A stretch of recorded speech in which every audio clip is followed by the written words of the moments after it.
بسم اللہ الرحمن الرحیم یا ایھا الذین آمنوا لا تقولوا راعنا وقولوا انظرنا واسمعوا۔ دیکھو تم اس لفظ کو چھوڑ دو، اہل ایمان تم مت کہا کرو راعنا، تم کہا کرو انظرنا، اے نبی ہماری طرف توجہ فرمائیے یا ہمیں مہلت دیجیے۔ نظر کے دونوں معنی ہیں، دیکھنا ہمیں دیکھیے، اور انتظار بھی اسی سے بنا ہے، ذرا سی مہلت دیجیے۔ واسمعوا، اور دوسرے یہ کہ توجہ سے سنا کرو تاکہ دوبارہ پوچھنے کی ضرورت ہی پیش نہ آئے۔ وللکافرین عذاب علیم، اور ان کافروں کے لیے تو دردناک عذاب ہے۔ ما یود الذین کفروا من اہل الکتاب ولا المشرکین ان ینزل علیکم من خیر من ربکم، اور نہیں چاہتے وہ لوگ کہ جنہوں نے کفر کیا ہے اہل کتاب میں سے اور مشرکین میں سے بھی، کہ نازل ہو تم پر کوئی بھی خیر تمہارے رب کی طرف سے۔ واللہ یختص برحمتہ من یشاء، حالانکہ یہ اللہ کا پریروگیٹو ہے، اللہ کا فیصلہ ہے، اللہ خاص کر لیتا ہے اپنی رحمت کے لیے جس کو چاہے، یہ اس کا فیصلہ ہے۔ واللہ ذو الفضل العظیم، اور اللہ تعالیٰ بڑے فضل والا ہے۔ ما ننسخ من آیۃ او ننسها نأت بخیر منها او مثلها، ہم نہیں منسوخ کرتے کسی بھی آیت کو یا اسے بھلواتے۔ ایک تو ہے ننسخ، منسوخ کر دینا، ایک ہے حافظے سے ہی کسی کے محو کر دینا۔ ما ننسخ من آیت او ننسها نأت بخیر منها، تو ہم اس کی جگہ پر اس سے بہتر لے آتے ہیں، او مثلها یا ویسی ہی لے آتے ہیں۔ الم تعلم ان اللہ علی کل شیء قدیر، کیا تم یہ نہیں جانتے کہ اللہ تعالیٰ ہر چیز پر قدرت رکھتا ہے، اسے ہر شے کا اختیار ہے۔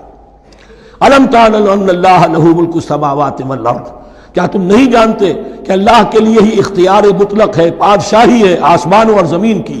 وما لکم من دون اللہ من ولی ولا نصیر، اور نہیں ہے تمہارے لیے اللہ کے سوا کوئی بھی نہ ولی اور نہ مددگار۔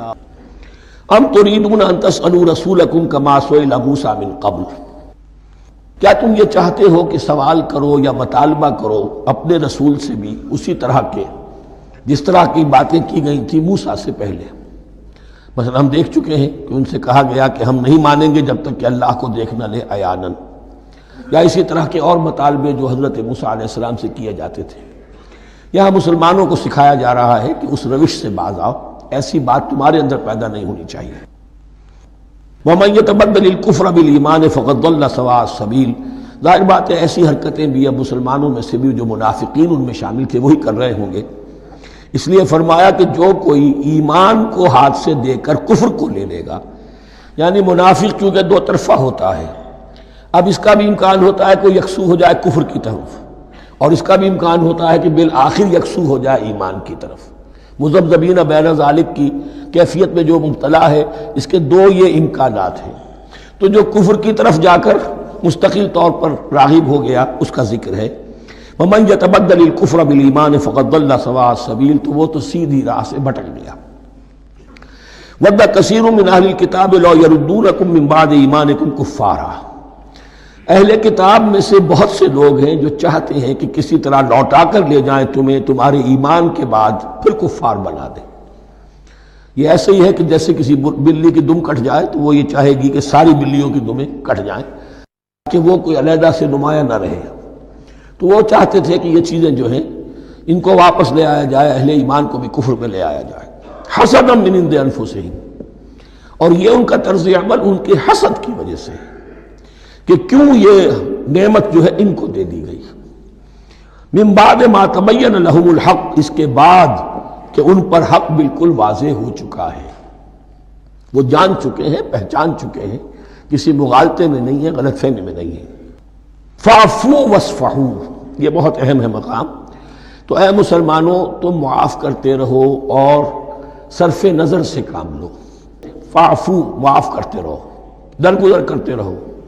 اور وصفحو کہتے ہیں، صفح کہتے ہیں ایک طرف کا، یہ صفح ہے، یہ ورق ہے، صرف نظر کر لینا، دیکھا اندیکھا کر لینا، نظر انداز کر دینا۔ حتی یاتی اللہ بامرہ، یہاں تک کہ اللہ اپنا فیصلہ لے آئے۔ ایک وقت آئے گا کہ پھر مسلمانوں کو غلبہ آخری حاصل ہو جائے گا، اور جب جو یہ باہر کے دشمن ہیں ان سے تم نمٹ لو گے، پھر یہ کہ ان اندرونی دشمنوں کے خلاف بھی تمہیں اب آزادی دی جائے گی کہ ان کو بھی ان کے کیفر کردار تک پہنچا دو۔ ان اللہ علی کل شیء قدیر، یقیناً اللہ ہر چیز پر قادر ہے۔ واقیموا الصلاۃ وآتوا الزکاۃ، نماز قائم رکھو، زکوٰۃ دیتے رہو۔ وما تقدموا لانفسکم من خیر تجدوہ عند اللہ، اور جو کچھ بھی تم خیر میں سے، بھلائی میں سے اپنے لیے آگے بھیجو گے، کوئی مال خرچ کر رہے ہو تو خرچ کہاں ہو گیا؟ وہ تو اللہ کے ہاں ڈپازٹ ہو گیا، جمع ہو گیا۔ وما تقدموا لانفسکم من خیر تجدوہ عند اللہ، اسے اللہ کے پاس پاؤ گے۔ ان اللہ بما تعملون بصیر، یقیناً جو کچھ تم کر رہے ہو اللہ اسے دیکھ رہا ہے۔ وقالوا لن يدخل الجنۃ الا من كان هودا او نصارى۔ اب دیکھیے جب یہ نئی امت اب تشکیل پا رہی ہے تو یہودی اور نصرانی جو ایک دوسرے کے دشمن تھے مسلمانوں کے مقابلے میں جمع ہو گئے۔ انہوں نے کہنا یہ شروع کیا وقالوا لن يدخل الجنۃ، ہرگز نہیں داخل ہوگا جنت میں الا من کان ہودا او نصارا، سوائے اس کے جو یا تو یہودی ہو یا نصرانی ہو۔ وقالوا لن يدخل الجنۃ الا من کان ہودا او نصارا تلک امانیہم، یہ لفظ دوبارہ آ گیا، یہ ان کی خواہشات ہیں، من گھڑت خیالات ہیں، ان کی وشفل تھنکنگ ہے۔ قل ہاتوا برہانکم ان کنتم صادقین، کہو ان سے لاؤ کوئی دلیل اگر تم سچے ہو، دلیل کتاب سے لاؤ، کہیں تورات میں لکھا ہے یہ، کہیں یہ انجیل میں لکھا ہے، جو تورات اور جو انجیل تمہارے پاس ہے اسی میں سے دکھا دو کہ یہ لکھا ہوا ہو، کہیں لکھا ہوا نہیں۔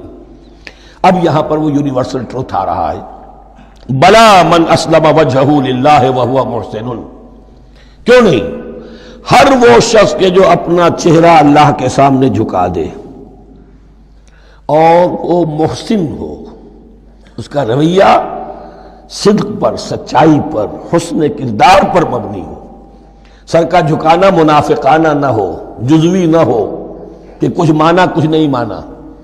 بلا من اسلم وجہہ للہ وہو محسن فلہ اجرہ عند ربہ، تو اس کے لیے اس کا اجر محفوظ ہے اس کے رب کے پاس۔ فلا خوف علیہم ولا هم یحزنون، نہ ان پر کوئی خوف ہوگا اور نہ ہی وہ حزن سے دوچار ہوں گے۔